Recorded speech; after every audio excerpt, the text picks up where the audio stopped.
రెండవ రాజుల గ్రంథము 2వ అధ్యాయం 11వ వచనం. వారు ఇంకా వెళ్ళుచు మాట్లాడుచుండగా ఇదిగో అగ్ని రథమును అగ్ని గుర్రములను కనబడి వీరిద్దరిని వేరు చేశాను. అప్పుడు ఏలియా సుడిగాలి చేత ఆకాశమునకు ఆరోహణమాయెను.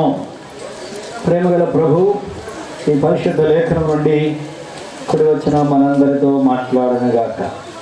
ప్రార్థన చేసుకుందాం. ప్రేమగల తండ్రి యేసుక్రీస్తు వారికి 2 స్తోత్రములు. ఈ మధ్యాహ్న కాలం ఒకసారి మీ సన్నిధిని ఆశించి మీ వాక్యము కొరకైన ఆకలి దప్పిక కలిగి మీ సన్నిధికి వచ్చిన ప్రియులందరిని బట్టి స్తోత్రాలు.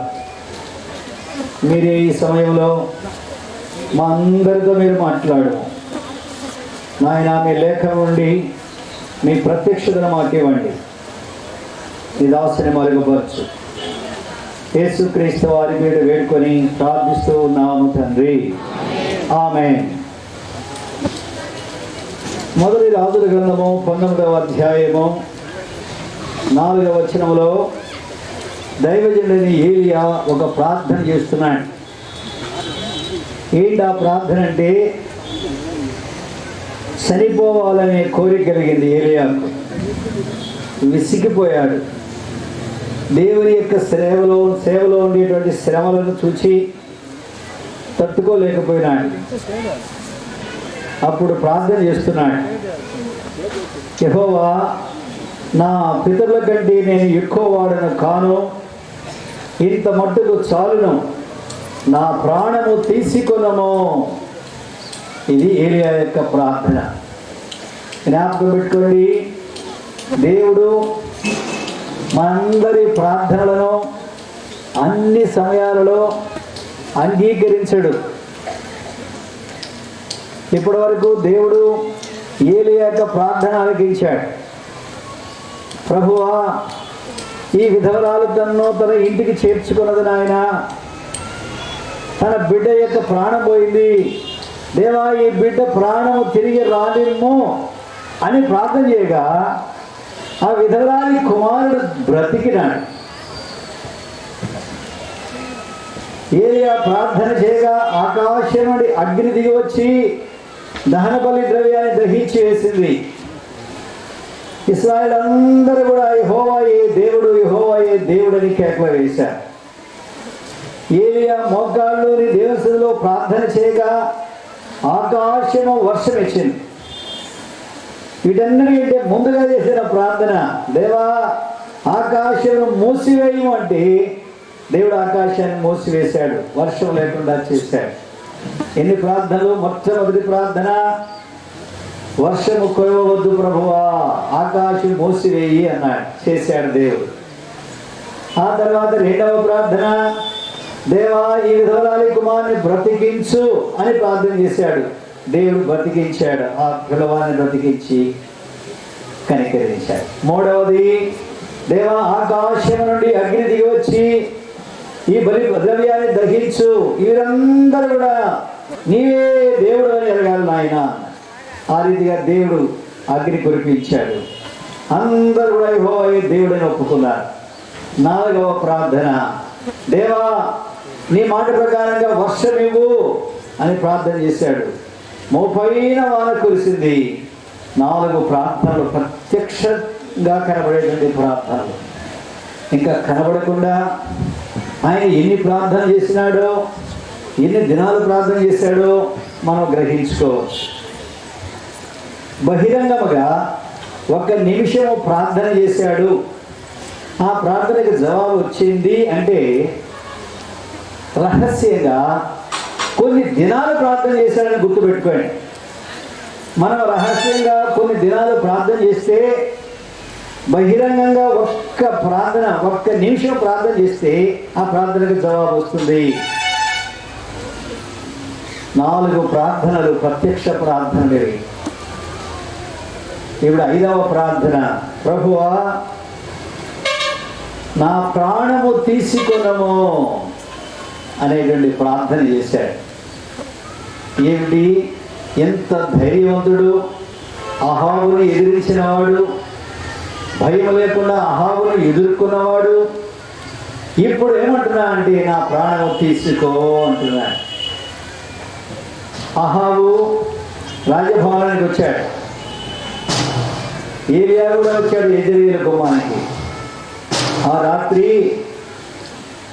అహాబు ఏం చేశాడంటే భార్యని యెజెబెల్ పిలిచి, ప్రేయసి, ప్రియమైన భార్య, ఏలియా కర్మెలు పర్వతం మీద ప్రార్థన చేశాడు, అగ్ని కురిసింది అని చెప్పలా. ఏలియా ప్రార్థన చేశాడు, వర్షం వచ్చింది అని చెప్పలా. ఈ దిక్కుమాలినాడు, ఈ భక్తిహీనుడు, ఈ దుష్టుడైనటువంటి అహాబు ఏం చెప్పాడో తెలుసా భార్యకి? 800 మందిని ప్రవక్తలను ఏలియా చంపించాడు అని చెప్పాడు. దయచేసి చూడండి, 19వ అధ్యాయం 1వ వచనం. ఏలియా చేసినదంతయును, అతడు ఖడ్గమ చేత ప్రవక్తలందరినీ చంపించిన సంగతిను అహాబు యెజెబెలునకు తెలియజెప్పగా. చూసారా అండి, అహాబు యొక్క కళ్ళు గుడ్లగూబ కళ్ళు, గుడ్లగూబ కళ్ళు. అవి వెలుగును చూడలేవు, చీకటినే చూస్తాయి. అవి మంచి కార్యాలు వాళ్ళ కళ్ళ కనబడవు, చెడ్డ కార్యాలే కనబడతాయి. దేవుడు ఇన్ని అద్భుత కార్యాలు చేశాడే. 3.5 సంవత్సరాలుగా వర్షం లేకపోతే ఏలియా ప్రార్థన చేస్తే వర్షం కురిసింది కదా. ఆ మాట చెప్పొచ్చు కదా భార్యకి. ఆ మాట చెప్పడంలా ఏలియా ఖడ్గమ చేత ప్రవక్తలందరినీ చంపించాడు. ఎంత దుర్మార్గుడో చూడండి. వాళ్ళకి మేలు కనబడదు, దేవుడు చేసిన మేలు కనబడవు. అనేక సార్లు మన జీవితాల్లో కూడా అహాబు వలె ఉంటాం. దేవుడు మనకి ఎన్నో మేలు చేసినాడు. పుట్టిన మొదలుకొని యాకోబు అన్నాడు, నేను పుట్టిన మొదలుకొని నన్ను ఎవడు పోషించినో ఆ దేవుడు, సకల విధమైన కీడుల నుండి నన్ను రక్షించిన ఆ దూత, ఆ యెహోవా దూత అనగా యేసుక్రీస్తు వారు ఈ పిల్లలను ఆశీర్వదించునుగాక అన్నాడు. పుట్టినది మొదలుకొని మనను పోషించిన దేవుడు. ఒకసారి ఆలోచించి, రోజుకు 1/2 కిలోనే బియ్యం తిన్నాం అనుకో, మితాహారి అల్పాహారి 1/2 కిలోనే. వారానికి నెలకి 7.5 కిలోలు, సంవత్సరానికి 90 కిలోలు. నీ వయసు ఎంత? ఎన్ని బియ్యం తిన్నావో చూడు, ఎన్ని పప్పు తిన్నావో, రోజుకి ఎన్ని నీళ్లు వాడతావు, జీవితంతో ఎన్ని నీళ్ళు ఇచ్చాడు. ఈ రీతిగా ఒక్కొక్కటి లెక్క వేసుకుంటావో దేవుని ఎంతగా స్తుతిస్తావు. దేవునికి ఇచ్చిన ఆరోగ్యం యొక్క విలువ ఏంటో నీకు తెలుసా? ఒక ఆయన సడన్గా పడిపోయాడు. పడిపోతే వెంటనే ఆసుపత్రికి తీసుకెళ్ళారు. డాక్టర్ గారు ఏం చేశారంటే ఆక్సిజన్ పెట్టి కొంచెంసేపు పరీక్షించిన తర్వాత ఆయన నార్మల్ అయిపోయాడు. ఆక్సిజన్ తీసివేశాడు, బాగున్నాడు. అప్పుడు డాక్టర్ గారు ఆయనకి బిల్లు ఇచ్చాడు, 500 రూపాయలు బిల్లే. చాలా మంచి డాక్టర్ ఆయన. ఇప్పుడు ఉండేటువంటి ప్రైవేట్ ఆసుపత్రులు లాంటి డాక్టర్ కాదు. ఆ మధ్యలో ఒక కార్టూన్ వేశాడు. ఒక ఆయన దిగంబరిగా పోతున్నాడు దారిన. ఈయనకు ఒక ఆయన వచ్చి మొక్కుకుంటున్నాడు, ఈయన స్వాముల వారని. అప్పుడు ఆయన అన్నాడు, బాబు నేను స్వాముల వారినే కదయ్యా, ప్రైవేట్ ఆసుపత్రిలో వైద్యం చేయించుకున్నాను, నా బట్టలు కూడా కొంచెం తీసేసుకున్నారయ్యా వాళ్ళు అని చెప్పానమాట. అలాంటి ఆ డాక్టర్ గారు ఇక తక్కువ బిల్లే వేసాడు, 500 రూపాయలు బిల్లే వేసాడు. ఏడుస్తూ ఉన్నాడు ఈ రోగి. ఎందుకయ్యా ఏడుస్తావు? నేనేమన్నా 5,000 రూపాయలు బిల్లు వేసాను నీకు, 500 కదయ్యా నీకు బిల్లు వేసింది. డాక్టర్ గారు మీరు వేసిన బిల్లుని బట్టి నేను ఏడవడం లేదండి, 2 గంటలు మీరు నాకు ఆక్సిజన్ ఇస్తే 500 ఖరీదైంది. నేను 24 గంటల్లో ఆక్సిజన్ తీసుకుంటాను కదా, 24 గంటలు. ఆ ప్రకారంగా 6,000 రూపాయలు ఆక్సిజన్ రోజుకి, నేను రోజుకి 6,000 రూపాయలు ఆక్సిజను, నెలకి 1,80,000 రూపాయలు ఆక్సిజను, 12 నెలలకి 12 లక్షలు ప్లస్ 7 లక్షలు, 20 లక్షలు దాదాపుగా. ఒక సంవత్సరానికి ఆక్సిజన్ విలువ 20 లక్షల ఆక్సిజన్ని మనము వాడుకుంటున్నాం. మన జీవితం ఎంత? నాకు 65 ఏళ్ళు. 65 ఇంటూ 20 లక్షలు ఎంత? ఎంత? 65 నుండి 20 లక్షలు ఎంత? 13 కోట్ల రూపాయలు. ఎప్పుడైనా ఆలోచన చేసావా? దేవుడు నీకు ఇన్ని మేలు చేస్తున్నాడు. ఎప్పుడైనా ఆలోచన చేసినావా? నువ్వు ఆలోచన చేస్తే దేవుని స్థుతించకుండా ఉండలేవు. దేవుడు చేసిన మేలు మర్చిపోయే వారంగా ఉంటాం. అందుకనే కీర్తనాకారుడు అన్నాడు, నా ప్రాణమా యెహోవాను సన్నుతించుము, ఆయన చేసిన ఉపకారములు దేనిని మరువకము. దేనిని మరువకము. మనము దేవుడు చేసిన మేలు మర్చిపోయి ఎక్కడో ఒక చోట దేవుడు మనను శిక్షించాడు, సరి చేసినాడు, అవే జ్ఞాపకం వస్తాయి. సాధారణంగా నీకు అవే జ్ఞాపకం చేస్తాడు. ఏ మేలు కూడా జ్ఞాపకం ఉండేటట్లుగా చేయడు. దేవుడు ఇశ్రాయేలు ప్రజలకు ఇన్ని మేలు చేస్తే ఒక్క మాట చెప్పడం వల్ల అహాబు ప్రవక్తలను చంపించాడు. అది ఒక్కటే చెప్పాడు ఈ దుస్తురాలని యెజెబెలుకి. ఎందుకు? భార్య మాట విని కీడు చేయడకు తను తాను అమ్ముకున్నవాడు వాడు అహాబు. ప్రియులారా, ఎంత దుర్మార్గపు జీవితమో తెలుసా? భార్య మాట విని కీడు చేయడానికి తను తాను అమ్ముకున్నటువంటి దుష్టుడైన రాజు. చూడండి, ఆ మాట ఉన్నది 21వ అధ్యాయం 15వ వచనం. తన భార్య అయిన యెజెబెలు ప్రేరేపణ చేత యెహోవా దృష్టికి కీడు చేయ తను తాను అమ్ముకుని అహాబు వంటి వాడు ఎవ్వడనో లేడు. భార్య యొక్క మాటకు లోబడిపోయి కీడు చేసిన వాడు, యెహోవా దృష్టికి కీడు చేయడానికి తను తాను అమ్ముకున్నటువంటి భ్రష్టుడు వీడు అహాబు. కనుక ఇప్పుడు ఈ భార్యకి ఏం చెప్తున్నాడు? దేవుడు చేసిన మేలు ఒక్కటి చెప్పలా, ప్రవక్తను చంపించిన సంగతి చెప్పాడు. ఎప్పుడైతే యెజెబెలు మాట ఉన్నదో ఏలియా కబురు చేసింది ఒక దూత చేత, రేపు ఈ వేళకు నేను నీ ప్రాణమును వారిలో ఒకరి ప్రాణము వలె చేయని ఎడల దేవుడు నాకు గొప్ప అపాయము కలుగ చేయనుగాక.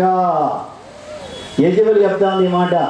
ఏలియాకు వర్తమానం పంపించింది, నువ్వు చెప్పు ఏలియాకి, ఆ 850 మంది ప్రవక్తల ప్రాణంలో నీ ప్రాణాన్ని కూడా నేను కలుపుతాను చూడు రేపు ఈ వేళకు. ఆ మాట వినగానే ఏలియా లేచి తన ప్రాణము కాపాడుకున్నట్టుగా పోయి యూదా సంబంధమైన బేర్షెబాకు చేరాడు. ఏలియా మన వంటి మనుష్యుడే. ఏలియా మన వంటి స్వభావం గల మనుష్యుడే. జ్ఞాపకం పెట్టుకోండి. దేవుడు దైవజనుని యొక్క బలహీనతను ఎందుకు రాయించాడు? దేవుడు ఎప్పుడు కూడా పక్షపాతి కాడు. తన భక్తుల యొక్క ఘనమైన జీవితాన్ని, తన భక్తులు ఎక్కడ తప్పిపోయారో తప్పిపోయిన సంగతిని కూడా రాయించి పెట్టాడు. ఎందుకంటే వీటన్నిటి ద్వారా మనము హెచ్చరించబడేటట్లుగా, బోధించబడేటట్లుగా, మనము ధైర్యపరచబడినట్లుగా దేవుడు వీటన్నిటిని కూడా మన కొరకే రాయించాడు. దయచేసి చూడండి, రోమీయులకు రాసిన పత్రిక 15వ అధ్యాయము 4వ వచనం. రోమా 15:4.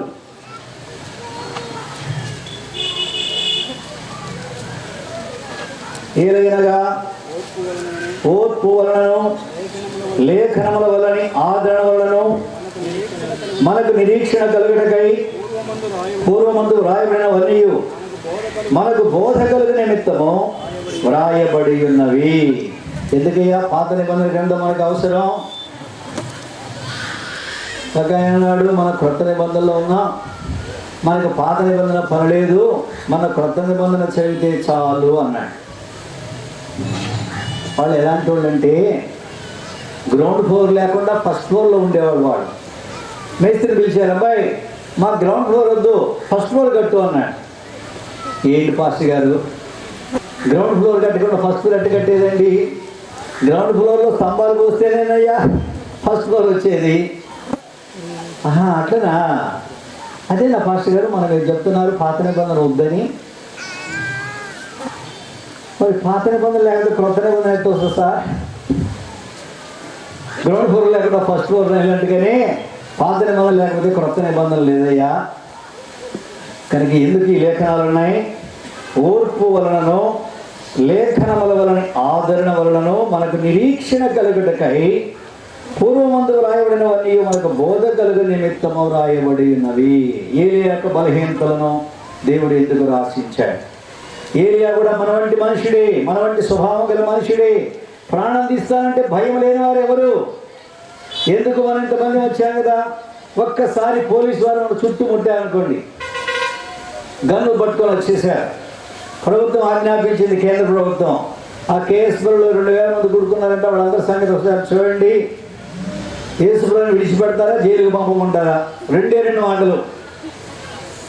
అడిగితే ఎంతమంది మనం బైబిల్ ఇక్కడే పడేసి బుద్ధి లేకుండా వచ్చానయ్యా నేను ఇక్కడికి, నాకు జైలు వద్దయ్యా, మా ఇంటికి వెళ్తానయ్యా, ఇంకెప్పుడు రానయ్యా ఇక్కడికి అని చెప్పేవాళ్ళు ఎంతమంది ఉంటారు?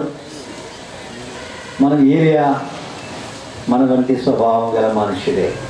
ప్రాణం తీస్తాను కానీ తన ప్రాణమును కాపాడుకొనుటకై పరిగెత్తి పారిపోయినాడు. లేచి యూదా సంబంధమైన బేర్షెబాకు చేరాడు. ఏలియాకి తెలియదా దేవుడు తన ప్రాణాన్ని కాపాడగలడని? తెలుసు. దేవుని శక్తి తెలియదా? తెలుసు. కానీ మన యొక్క బలహీనతలు అలాంటివి. పారిపోయినాడు, బేర్షెబాకు వెళ్ళాడు. యూదా సంబంధమైన బేర్షెబాకి ఎందుకు వెళ్ళాడు? సిరియాకి వెళ్ళొచ్చు కదా, పక్కనే సిరియా కూడా, ఇజ్రాయెల్ దేశానికి దగ్గరలో సిరియా ఉంటుంది. సిరియాకి వెళ్ళాల. ఇజ్రాయెల్కి సిరియా వాళ్ళకి స్నేహం కలిసింది. ఒకళ్ళు అప్పగిస్తారేమో, యూదాకి వెళ్దాం. యూదా వారికి ఇజ్రాయెల్ వారికి అంత సంబంధాలు లేవు సరిగా, కనుక యూదాకి వెళ్ళిపోదాం, అక్కడ భక్తి గల ప్రజలు ఉన్నారు, అక్కడికి వెళ్దామని అక్కడికి పోయాడు. బేర్షెబాకి వెళ్ళిపోయాడు. అక్కడ ఒక చెట్టు కింద కూర్చున్నాడు. ఒక దిన ప్రయాణం వెళ్ళాడు. ఒక చెట్టు కింద కూర్చొని మరణాపేక్ష గలవాడై చచ్చిపోతే మంచిది, చచ్చిపోతే మంచిది, ఆ యెజెబెలు చేతిలో చచ్చేదానికంటే దేవా నీ చేతిలో చావడమే నాకు మేలు. కనుక ఏమంటున్నా అంటే, యెహోవా నా పితరుల కంటే నేను ఎక్కువ వాడను కాను. నా పితరులు చాలామంది చచ్చిపోయారు నీ కొరకు. యెజెబెలు చాలామంది ప్రార్థన చంపించింది, వాళ్ళకంటే నేను ఎక్కువ వాడను కాదు నాయన. కనుక నీవు నా ప్రాణాన్ని చాలు, ఇంకా చాలయ్యా నీ సేవ చాలు, ఇంకా చాలు, నా ప్రాణము తీసుకొనుము అని ప్రార్థన చేశాడు. దేవుడు అంగీకరించాడా ఈ ప్రార్థనని? దేవుడు అంగీకరించాడా? అంగీకరించడా?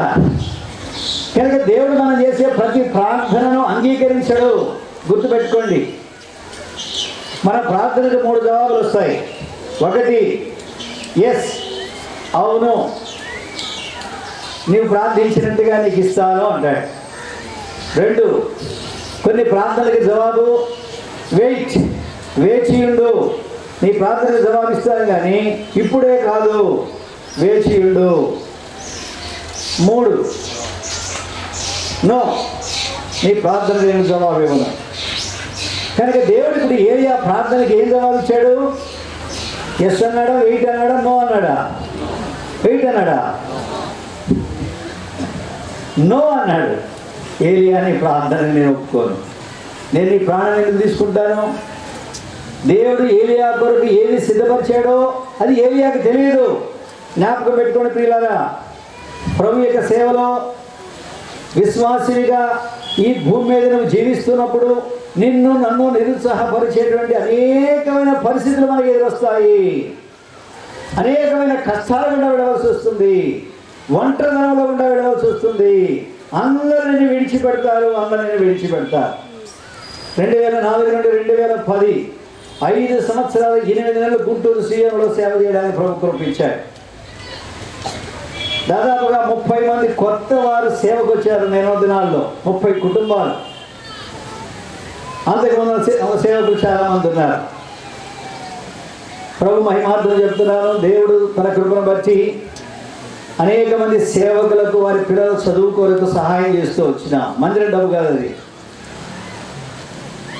ఒక సేవకుడు వచ్చాడు తన పిల్లవాడిని పాలిటెక్నిక్లో చేర్చుకోవడానికి. డబ్బులు లేకుండా వచ్చాడు, ఫీజు కట్టాలని సంగతి తెలియకుండా వచ్చాడు. వాళ్ళు అన్నారు, మీ వాడికి సీట్ ఇస్తున్నామండి, 3000 రూపాయలు ఫీజు కట్టండి. ఇప్పుడు కాదు, 2005-6లో, అంటే 15 సంవత్సరాల క్రితం, 15 సంవత్సరాల క్రితం 3000 రూపాయలు. సేవకుల దగ్గర 3000 రూపాయలు ఉంటాం ఆ దినాల్లో చాలా కష్టం. ఒక గంటలో నువ్వు ఫీజు కట్టు, మీ వాడికి సీట్ ఇస్తా, లేకపోతే లేదు. నేరుగా మందిరానికి వచ్చి, అన్నా ఇది పరిస్థితి, పిల్లవానికి సీట్ వచ్చింది, ఫీజు కట్టడానికి డబ్బులు లేవు, ఇంటికి పోయినా డబ్బులు లేవు, ఇప్పుడు లేవు అన్నాడు. నాకు నేను చాలా పేదరికంలో చదువుకున్నాను కాబట్టి ఎవరైనా చదువుకునే పిల్లల అవసరతలో ఉంటే వారిని ఎన్నడూ నేను డినై చేయలేదు. నాకు శక్తి కొలది వారికి సహాయం చేస్తూ వచ్చాను. ఇప్పుడు కూడా ప్రభు నాకు కృప ఇచ్చాడు. అది ఆయన కృప అంతే. చదువుకునే పిల్లలంటే నాకు అంత ఇష్టం. అప్పటికప్పుడు 3,000 రూపాయలు డిమాండ్ చెక్ రాసి ఇచ్చాను. పోయి బ్యాంకులో తీసి కట్టుకో. ఆ పిల్లవాడు పాలిటెక్నిక్ అయిపోయింది, ఉద్యోగం వచ్చింది. ఈ రోజు వరకు వాడికి కనబడి అంకుల్ థ్యాంక్స్ అని చెప్పలేదు. ఆ తండ్రి కానీ ఆ తల్లి కానీ ఎప్పుడైనా సరే బ్రదర్ ఆ దినాన్ని మాకు సహాయం చేశారు అని చెప్పినోడు లేదు. ఇలాంటి వారు ఎంతోమంది. ట్రాన్స్ఫర్ అయి బయటకు వస్తే పలకరించిన వాడు లేడు. అన్నా ఎలాగున్నారు అని పలకరించిన వాడు లేడు. అది ఒంటరితనం అంటే. అందరూ విడిచిపెట్టారు. ప్రియులారా, ఏలియా అలాంటి ఒంటరితనముగా, అలాంటి నిరుత్సాహకరమైన పరిస్థితులు కూడా వెళ్ళాడు. అవి నీకు నాకు ప్రోత్సాహకరము. The men of the world may let you down, but the Lord will never let us down. ఈ లోకంలో మనుషులు మనల్ని విడిచిపెడతారు, కానీ దేవుడు ఎన్నడూ మనల్ని విడిచిపెట్టడు. జ్ఞాపకం పెట్టుకోండి.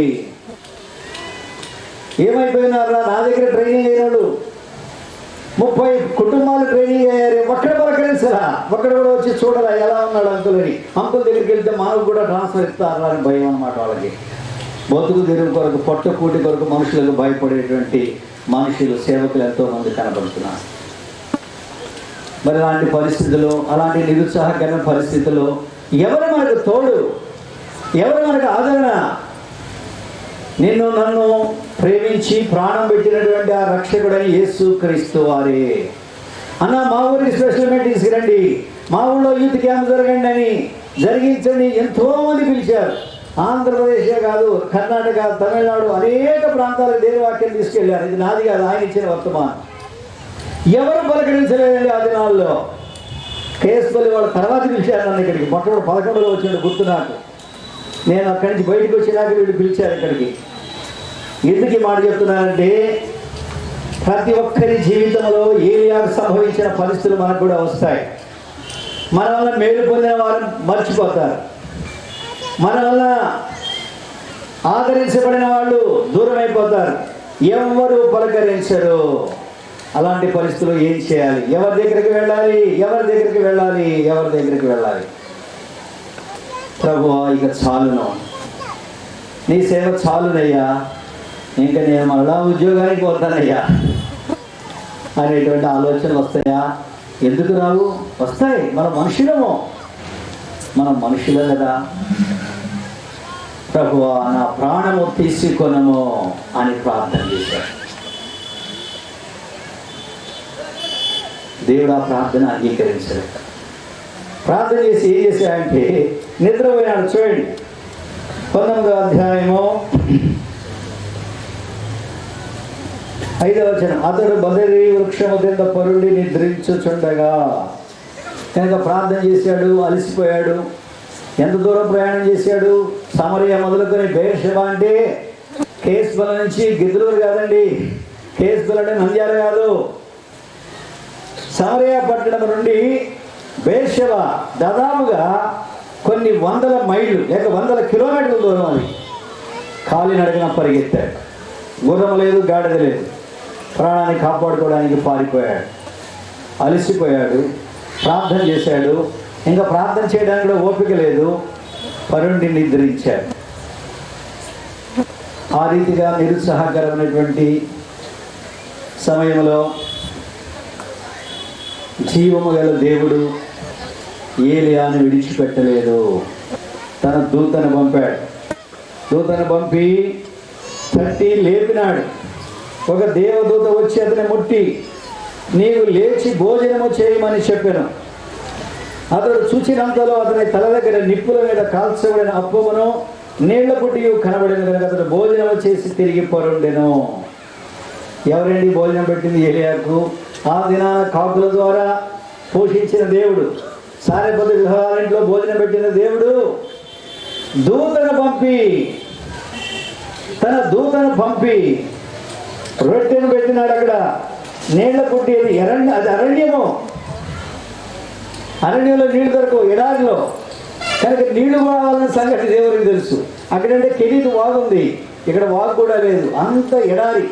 బదరీ వృక్షం అంటే ఒక చిన్న ముళ్ళ చెట్టు అంత ఎత్తు ఉంటుంది అంతే. మేము చూసినాం ఇజ్రాయెల్ దేశానికి కొన్ని సంవత్సరాల క్రితం వెళ్ళినప్పుడు.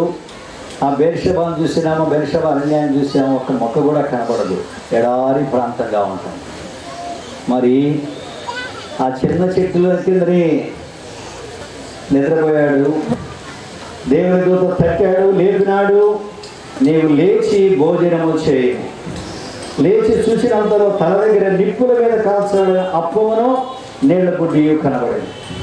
కనుక మనకు ఆహారమే కాదు, నీళ్లు కూడా కావాలనే సంగతి దేవునికి తెలుసు. అరణ్యంలో నీళ్లు దొరకవనే సంగతి దేవునికి తెలుసు. నీళ్ల గుడ్డి కూడా పంపించాడు, భోజనం చేశాడు, మరలా నిద్రపోయాడు. పొరుడిన దేవుడు ఎప్పుడు కూడా తన దాసులను విడిచిపెట్టేవాడు కాదు.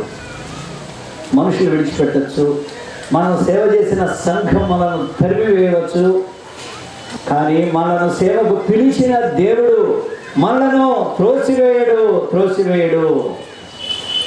ఆ దినాల్లోనే మా పెద్ద పాప వివాహం పెట్టుకున్నాం. మేము ఏప్రిల్లో వివాహము, ఫిబ్రవరి 10 అనుకుంటా ట్రాన్స్ఫర్ ఆర్డర్ తెచ్చి ఇచ్చారు. వాళ్ళకి తెలుసు మా అమ్మాయి పెళ్ళి అనే సంగతి కూడా. మౌనంగా బయటకు వచ్చాం. పోలీసుల దగ్గరికి వెళ్ళాలా, కోర్టులకి వెళ్ళాలా. యేసు ప్రభు పిలిచింది దీని కొరకు కాదు, కోర్టులకి పోలీసు చుట్టూ వెళ్ళడానికి అది ప్రభు మనకు పిలిచింది. ఆయన సేవ చేయడము.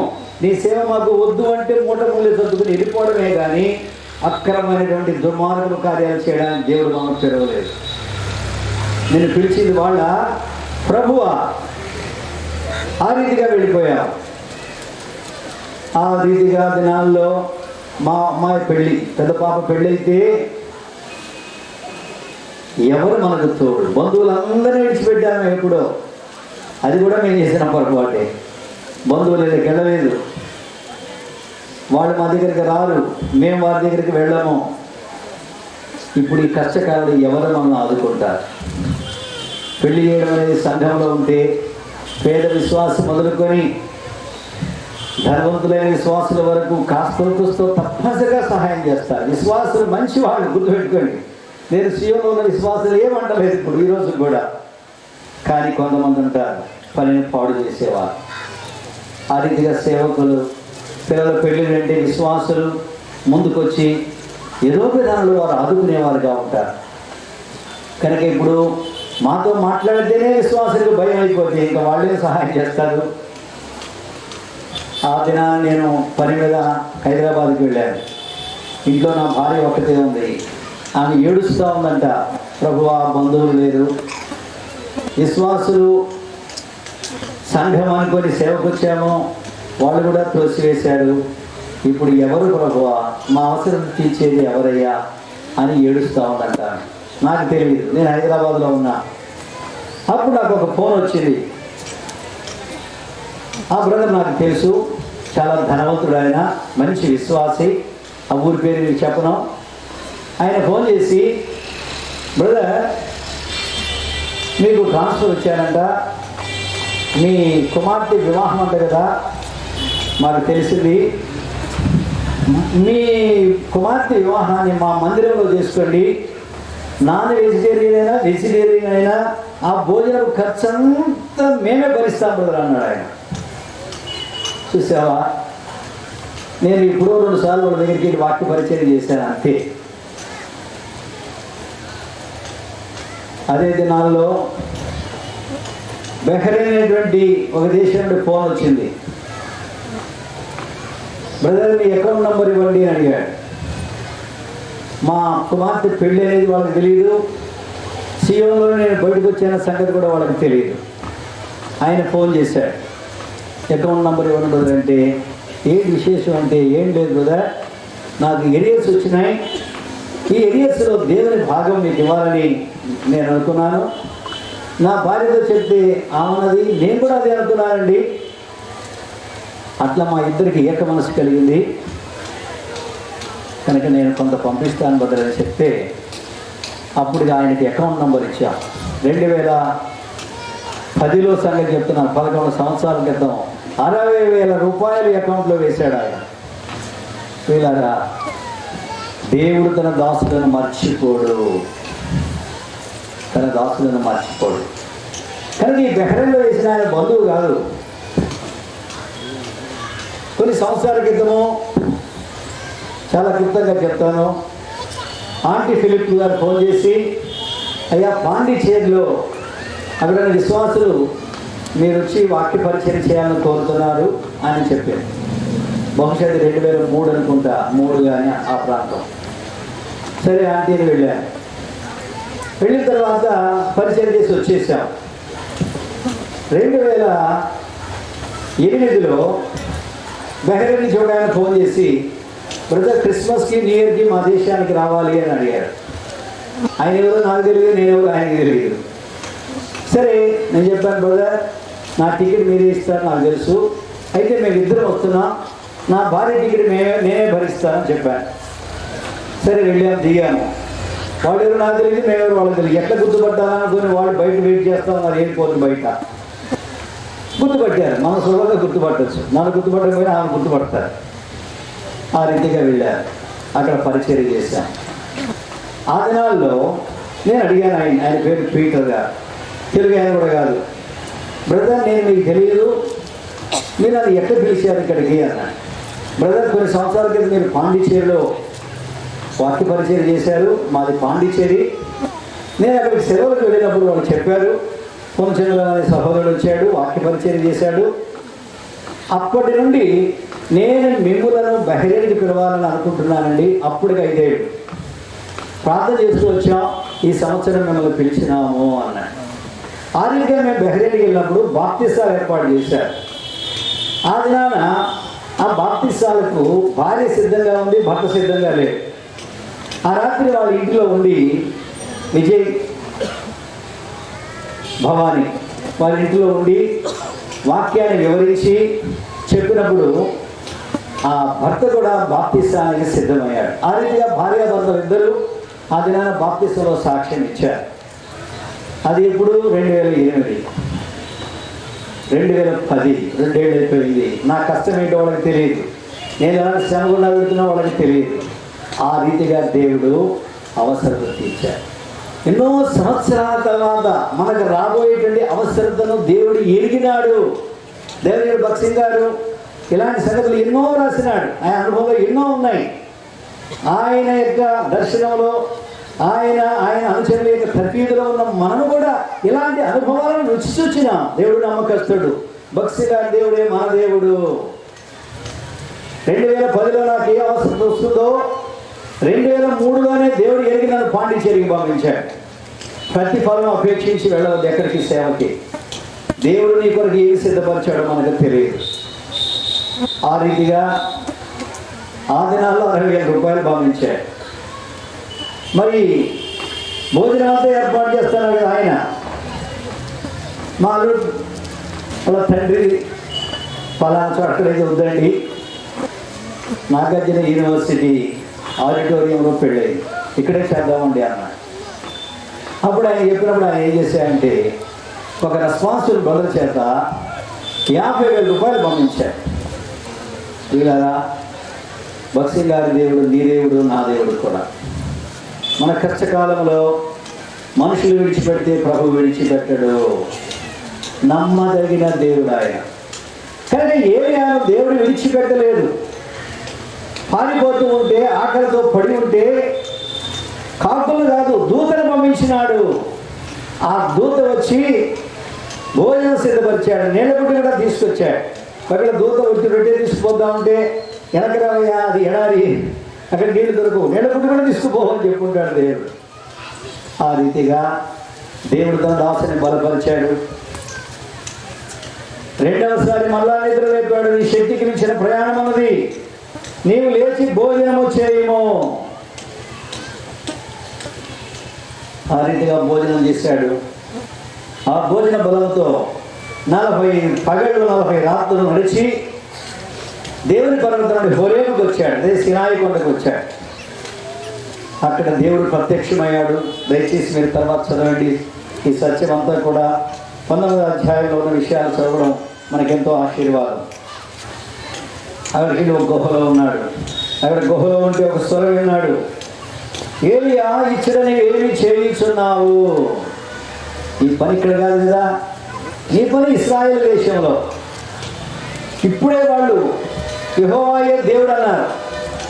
కానీ నువ్వు అక్కడ నుండి వాళ్ళని బలపరచాలి కదా, వాళ్ళని విడిచిపెట్టి పారిపోయి వచ్చావు. నీవు ఇక్కడ ఏమి చేయిస్తున్నావు అంటే అర్థం ఏంటంటే, ఏలియా నీ పనిది కాదు, నీ పని ఇక్కడ కాదు, నీ పని ఇశ్రాయేలు దేశంలో ఉన్నది అని చెప్పాడు. ఏం చెప్పాడు? ప్రభువా, నేను ఒక్కడేనయ్యా, నీ కొరకు రోషం కలిగి ఉన్నానయ్యా. వాళ్ళు నీ నిబంధన తోసివేశారు, నీ బలిపీఠాలను పడగొట్టారు, నీ ప్రవక్తలను చంపారు నాయన, నేను ఒక్కడే మిగిలి ఉన్నాను అన్నాడు. లేచి పర్వతం మీదకి వెళ్ళు అన్నాడు. అప్పుడు పెద్ద పెద్ద గాలి వచ్చేసింది. ఆ గాలికి పర్వతం వణికిపోయింది, బండలు బద్దలైపోయినాయి. కానీ దేవుడు ప్రత్యక్షం కాలేదు. ఆ తర్వాత భూకంపం వచ్చింది. భూకంపంలో యెహోవా ప్రత్యక్షం కాలేదు. ఆ తర్వాత మెరుపు పుట్టింది, మెరుపులో ప్రత్యక్షం కాలేదు. ఆ తర్వాత మెరుపు ఆగిపోయిన తర్వాత మిక్కిలి నిమ్మడంగా మాట్లాడే ఒక స్వరము ఏలియా విన్నాడు. గాలి, భూకంపము, మెరుపు. గాలి బలంగా ఇస్తే ఈ శామ్యాలు ఎగిరిపోతాయి, మనం కూడా ఎగిరిపోతాం. భూకంపం వస్తే ఇంకా అసలు మనమే ఉండవు. మెరుపు పుడితే తగలబడిపోతుంది కూడా మొత్తం. అయితే ఈ మూడింటిలో కూడా యెహోవా ప్రత్యక్షం కాలేదు. మిక్కిలి నిమ్మడమగు ఒక స్వరము.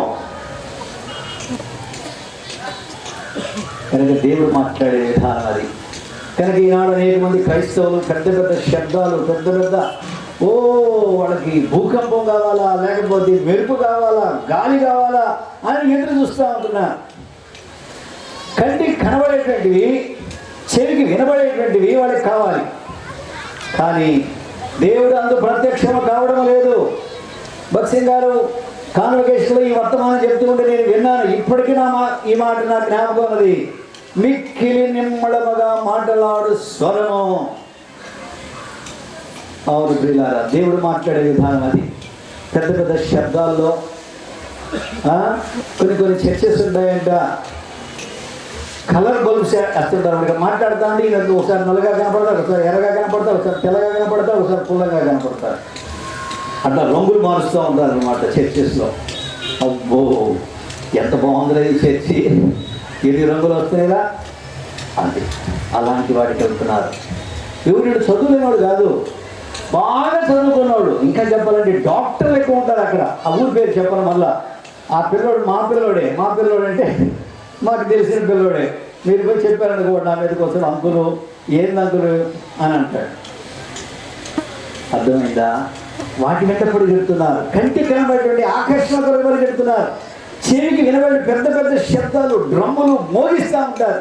గుండె ఆగిపోయేంత శబ్దాలు వాళ్ళు వాయిద్యాలు. ఒకటి వాయిద్యాలు కాదు, గిటార్లు, కీబోర్డులు, తబలాలు, డ్రమ్ములు. అబ్బో చెప్పనేలేము. ఈ రీతిగా దేవుడు మాట్లాడాలని ప్రజలు కోరుకుంటున్నారు. కానీ దేవుడు అక్కడ ఉండడు, అక్కడ మాట్లాడడు. ఆయన మాట్లాడే స్థలం ఏంటంటే మనం నెమ్మదిగా కూర్చున్నప్పుడు మిక్కిలి నిమ్మళమైనటువంటి మెల్లదైన స్వరం ద్వారా ఆయన మనతో మాట్లాడే దేవుడు. ఏలియాతో మాట్లాడినాడు. ఏలియాతో అన్నాడు దేవుడు, ఏలియా నువ్వు చచ్చిపోతావు అన్నావు కదా, సరే అన్నా దేవుడు. ఇంకంతే కాదు, ఇంకొక మాట కూడా మీరు గమనించండి. ఏమి నా సేవలో నీకు ఎంత కష్టం వచ్చిందా అని తెప్పి పొడవల.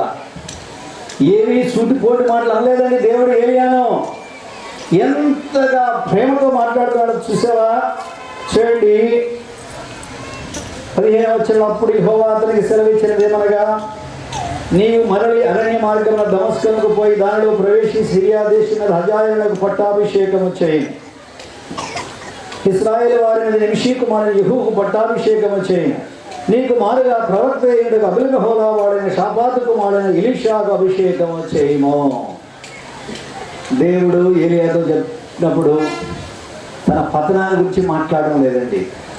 ఎప్పుడు కూడా దేవుడు మన యొక్క పాపాన్ని ఎత్తి చూపించి మనల్ని అవమానపరిచేవాడు కాదు. ఆయన మనతో మాట్లాడుతున్నాడంటే మనల్ని ధైర్యపరచడానికి, ప్రోత్సహించడానికి, ముందర పని కొరకై సిద్ధపరచడానికే కానీ గత పాపాలను ఎత్తి చూపించి ఆయన మనల్ని హింసించేవాడు కాదు. దేవుడు ఏలియాతో అంటున్నాడు, నీ పని పూర్తి కాలేదయ్యా, నీ స్థానంలో ఎలీషాను అభిషేకించాలా, అహాబుగా యెహూను అభిషేకించాలా, సిరియా వారి మీద హజాయేలును అభిషేకించాలి, నీ పని ఉన్నది, ఇంకా నువ్వు బయలుదేరి వెళ్ళు అని చెప్పాడు. ఆ రీతిగా ఏలియా వెళ్ళాడు. ఎలీషాను తనకు మారుగా పిలిచాడు, అభిషేకించాడు, ఎలీషాను సిద్ధపరిచాడు. చివరికి తాని లోకం నుండి వెళ్ళేటువంటి దినము దగ్గరకు వచ్చేసింది. 2వ రాజుల గ్రంథము తన పని పూర్తయింది. 2వ రాజుల గ్రంథము 2వ అధ్యాయము 1వ వచనము. యెహోవా సుడిగాలి చేత ఏలియాను ఆకాశమునకు ఆరోహణము చేయబో కాలమున ఏలియాయు ఎలీషాయు కూడి గిల్గాలు నుండి వెళ్ళొచ్చుండగా యెహోవా సుడిగాలి చేత ఏలియాను ఆకాశమునకు ఆరోహణము చేయించబోతూ ఉంటున్నాడు. దేవుడు చూపించాడు తను ఏ రీతిగా ఈ లోకాన్ని విడవబోతున్నాడో అది చూపించాడు. ఇంకా అప్పుడు ఏం చేస్తాం మనమైతే, దేవుడు మనకి ముందుగానే ఇదిగో నేను ఈ వారంలో మహిమలను తీసుకుంటున్నాను అని చెప్పాడు అనుకోండి, వెంటనే కేఎస్ఎల్ మీటింగ్కి వెళ్తే ఎట్లా, దేవుని దగ్గర గడపాలా, ప్రార్థన చేయాలా, ఏమన్నా ఉంటే ఒప్పుకోవాలా, ఈ మీటింగ్కి వెళ్ళి వాక్యం చెప్తే కుదిరిద్ది, ఈ మీటింగ్కి వెళ్ళి వాక్యం ఏంటి ఎట్లా నేను సిద్ధపరచుకోవాలి కదా అనుకుంటారు కొంతమంది. కాదు, దేవుడు నీ కొరకు భూమి మీద ఏ పని అప్పగించాడో ఆ పని నువ్వు చేస్తూ వస్తే దేవుడు నేను సిద్ధపరుస్తాడు. ప్రభువైన యేసుక్రీస్తు వారు అన్నాడు, తండ్రి చేయటకు నీవు నాకు ఇచ్చిన పనిని నేను భూమి మీద సంపూర్ణంగా నెరవేర్చి భూమి మీద నేను మహిమ పరిచేతిని. చివరి క్షణం వరకు ప్రభు తన పని చేస్తూ వచ్చాడు, తన శిష్యులను సిద్ధపరుస్తూ వచ్చాడు. తాను అప్పగించబడబోయేటువంటి ఆ రాత్రి శిష్యులతో ప్రత్యేకంగా మాట్లాడుతున్నాడు. యూదా ఇస్కరియోతు లేడు. యోహాను సువార్త 14వ అధ్యాయము, యోహాను 15, 16 ఈ 3 అధ్యాయాలు కేవలము శిష్యులను సిద్ధపరిచేటువంటి సందేశం వారికి ఇచ్చాడు. 17వ అధ్యాయంలో పరలోకం ప్రధాన యాజకుని ప్రార్థన చేస్తున్నాడు. 18వ అధ్యాయంలో ఆయన అప్పగించబడ్డాడు. కనుక ప్రభువు చివరి వరకు తన శిష్యులను సిద్ధపరిచినట్లుగా ఏలియా పరలోకములకు ఆరోహణమయ్యే ఆ చివరి గడి వరకు కూడా తాను సిద్ధపరిచేటువంటి ఎలీషాను పరీక్షిస్తున్నాడు. ఎలీషా నిజముగా నన్ను ప్రేమిస్తున్నాడా అని. నువ్వు ఇక్కడ ఆగిపో అంటున్నాడు, నేను ఆగిపోను, నీతోనే వస్తానంటున్నాడు ఎలీషా. ఆ రీతిగా గిల్గాలకు వెళ్ళాడు, గిల్గాల నుండి బేతేలుకు వెళ్ళాడు, బేతేలు నుండి ఎరుకోకు వెళ్ళాడు, ఎరుకో నుండి యోర్దానికి వెళ్ళాడు. యోర్దాను దాటినాక అప్పుడు ఏలియా ఎలీషాతో అంటున్నాడు, అర్థమైంది ఎలీషా భూ సంబంధమైన వాటిని కోరుకోవడం లేదు. ప్రభువా నన్ను బేతేల్లో ఉన్నామన్నా కదా, ఎంత పెద్ద సంఘం, ఎంత మంచిది, ఇక్కడే ఉంటాను ప్రభు అలా ఏలియా చెప్పాడు. బేతేలులో ప్రవక్తల శిష్యులు ఉన్నారు, అంటే సేవక తరఫీదు సెంటర్ అది, చాలామంది ఉన్నారు, మరి అక్కడ ఉండిపోవచ్చుగా. అయ్యా నాకు ఆ పరిచర్య కాదు ముఖ్యం, నీవు ముఖ్యం, నేను విడవను. రూతు చెప్పినట్టుగా నేను విడవను. చివరి గడియ వరకు ఎలీషా ఏలియాను విడవలేదు. ప్రియులారా, ఏలియాను విడవలేదు. అప్పుడు సంపూర్ణంగా పరీక్షించాడు తన శిష్యుడిని ఎలీషాను. అవును, ఎలీషా భూ సంబంధం ఏది కోరడం లేదు, ఆయన అడిగేది పర సంబంధమైనది. దయచేసి చూడండి, చివరికి వాళ్ళు యోర్దాను దాటినారు. 7వ వచనంలో, 8వ వచనము వారు యోర్దాను దాటిపోయారు. 9వ వచనము వారు దాటిపోయిన తర్వాత ఏలియా ఎలీషాను చూచి, నేను నీ యొద్ద తీయబడక మునుపు నీ కొరకు నేనేమి చేయకూడదువో దానిని అడుగుమని చెప్పగా, ఎలీషా, నీకు కలిగిన ఆత్మలో 2 పాళ్ళు నా మీదికి వచ్చినట్టు దయచేయుమని నేను. అప్పుడు ఏలియా అన్నాడు, అది చాలా కఠినమైందయ్యా, నువ్వు అడిగేది చాలా కఠినమైంది, అది కష్టతరంగా ఉంది. అయితే నేను నీ యుద్ధ నుండి తీయబడినప్పుడు నేను నీకు కనబడిన ఎడల ఆ ప్రకారం నీకు లభించను, కనబడకపోతే అది కాకపోవును. ఇంకా పరీక్ష ఉంది ఎలీషాకు. 2 పాళ్ళు ఆత్మ కావాలి. ఏలియా, గురువు గారు బేతేలో 500 మంది ఉన్నారు కదా, 1000 మంది అప్పుడు 1000 మంది కానుకలు తీసుకొస్తే చాలా ఎక్కువ ఉంటుంది కదా. అది కాదు కోరిక. అయ్యా, నీ జీవితంలో దేవుని ఎంతగా ఘనపరిచినావో, దేవుని మహిమ కొరకు ఎలాగ జీవించావో ఆ రీతిగా 200 దానిలో నేను దేవుని మహిమపరచాలి, 200 దానిలో నేను ప్రభువును సేవించాలి. అందుకొరకు 2 పాళ్ళు ఆత్మ కావాలి అని అడిగాడు. భూ సంబంధమైన ఘనత కొరకు కాదు, మనుషుల మెప్పు కొరకు కాదు ప్రియారా. నా జీవితంలో దేవుడు 200గా మహిమపరచబడాలి, 200గా నేను సేవ చేయాలి. అది ఎలీషా యొక్క కోరిక. సరే, ఏలియా అన్నాడు, నేను ఎత్తబడినప్పుడు కనుక నీకు కనబడితే అది కలుగుతుంది. అప్పుడు అగ్ని, గుర్రాలు, రథాలు వారికి కనబడ్డాయి. చూడండి 11వ వచనము. వారు ఇంకా వెళ్ళుచు మాటలాడుచుండగా, ఇదిగో అగ్ని రథమును అగ్ని గుర్రములు కనబడి వీరిద్దరిని వేరు చేసెను.